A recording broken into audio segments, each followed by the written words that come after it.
Beberapa tahun silam, Rusia, Brasil, dan Korea Utara udah pernah ngelakuin redenominasi atau penyederhanaan mata uang mereka. Tapi gagal.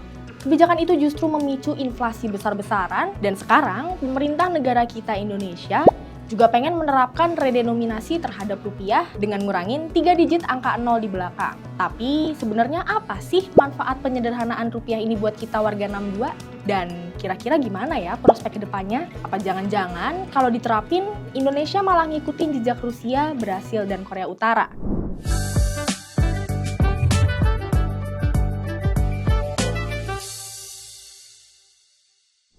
Kalau ditarik ke belakang, wacana redenominasi rupiah ini tuh sebenarnya udah ada sejak lama sahabat kompas.com. Setelah berbagai macam proses, akhirnya rancangan undang-undang atau RUU redenominasi rupiah udah masuk ke dalam program legislasi nasional periode 2020 sampai 2024. Saat ini, RUU itu masih tahap pembahasan di DPR.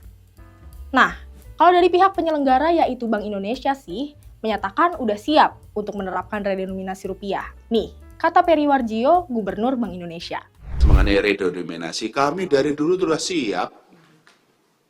Jadi redenominasi itu sudah kami siapkan dari dulu, ya. Masalah desainnya. Kemudian juga masalah tahapan-tahapannya.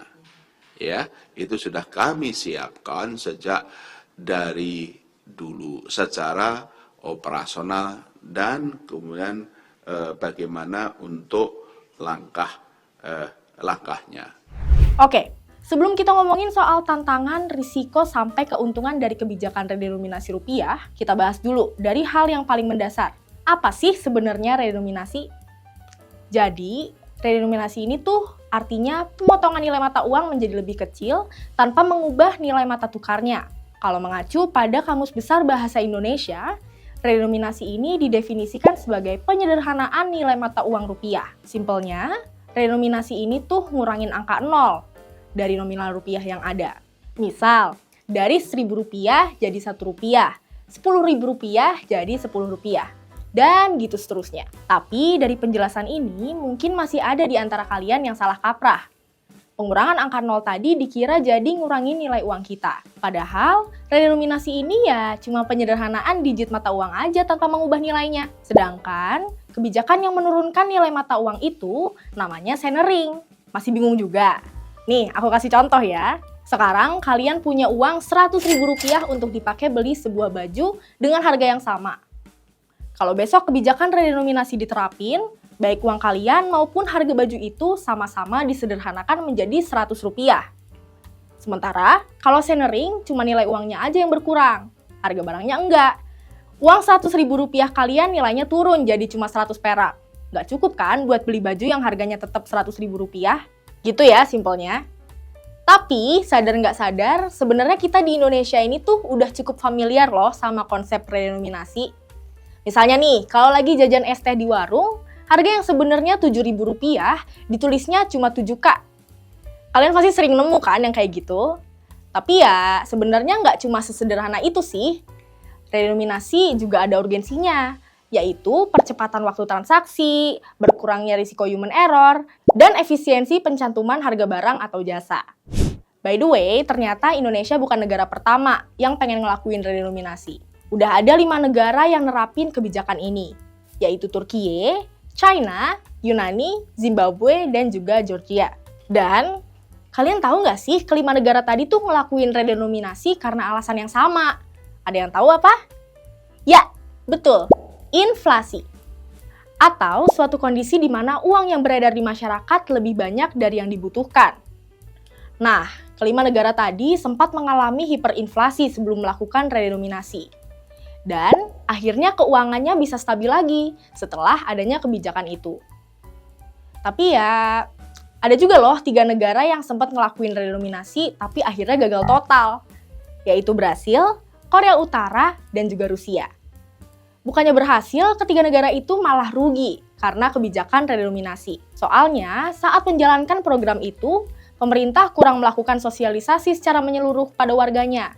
Dan juga karena situasi politiknya saat itu masih bergejolak. Alhasil, nilai tukar mata uang mereka makin anjlok deh. Dari contoh-contoh tadi, bisa disimpulkan nih kalau pemerintah nggak boleh sembarangan ketok palu dan aplikasiin kebijakan redenominasi rupiah ini.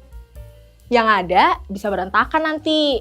Kalau menurut Bima Yudhistira, Direktur Eksekutif dan Ekonom Center of Economic and Law Studies, ada hal-hal yang mesti dipertimbangkan sebelum menerapkan redenominasi. Yang pertama, tingkat inflasi idealnya harus ada di angka 3% atau di bawahnya.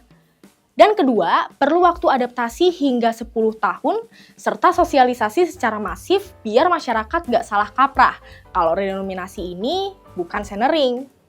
Kalau nggak gitu, kata Bima, redenominasi ini justru memicu kenaikan inflasi. Contoh sederhananya, ada makanan ringan harganya 9.700.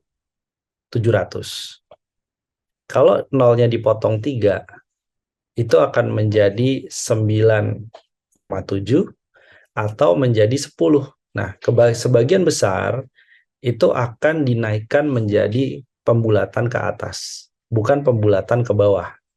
Dan ini akhirnya mengakibatkan efek inflasi di berbagai barang, terutama barang konsumsi dan kebutuhan pokok. Selain itu, Bima juga menyarankan agar pemerintah mengkaji dulu nih ekonomi negara dan membuat roadmap redenominasi yang jelas jika memang rencana ini benar-benar mau diseriusin. Soalnya, redenominasi ini ada plus minusnya loh ternyata. Plusnya, laporan pajak, laporan keuangan dari sisi human error makin efisien, alias nggak salah ngitung.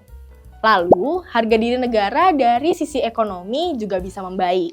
Sedangkan minusnya, inflasi bisa jadi meningkat dan dibutuhkan tim edukasi serta sosialisasi yang bisa dibilang makan banyak budget. Karena masyarakat Indonesia sendiri saat ini masih bergantung sama pembiayaan tunai atau cash. Nah, kita sebagai masyarakat dianjurkan untuk segera beralih dari transaksi tunai ke transaksi digital. Biar nantinya kalau emang redenominasi ini beneran diterapin, kita jadi nggak akan terlalu kaget. Soalnya dengan digital kan semuanya jadi lebih simpel, sehingga adaptasi redenominasi nanti bisa jauh lebih cepat. Digital bisa dimulai lewat smartphone kok. Kalian bisa pakai e-wallet atau kris. Lebih simpel kan? Nah, kita udah ngomongin panjang lebar soal plus minus redenominasi, bahkan pertimbangan-pertimbangan apa aja yang harus dipikirin sebelum nerapin program ini. Tapi sebenarnya manfaat redenominasi secara keseluruhan tuh apa aja sih? Dengan adanya redenominasi, efisiensi transaksi bisa diciptakan, itu akan sangat membantu sekali pelaku usaha kecil, baik masyarakat juga. Sehingga masyarakat akan lebih cepat menghitungnya, berarti ada efisiensi waktu, kemudian juga pelaporan pencatatan akuntansinya juga mengurangi tingkat kesalahan. Ya, karena terlalu banyak nol artinya juga akan ada banyak error ya, apalagi dihitung secara manual, berarti redenominasi juga bermanfaat untuk mengurangi human error. Manfaat lainnya juga adalah sebagai bentuk ya, suatu negara ini dianggap punya nilai mata uang, dipersepsikan punya nilai mata uang yang lebih superior dibandingkan negara lainnya. Last but not least, kira-kira redenominasi ini kapan ya beneran diterapin di Indonesia? Kalau tadi di awal kita udah ngomongin bahwa RUU soal redenominasi rupiah ini udah masuk prolegnas periode 2020 sampai 2024, artinya RUU ini masih dalam tahap pembahasan.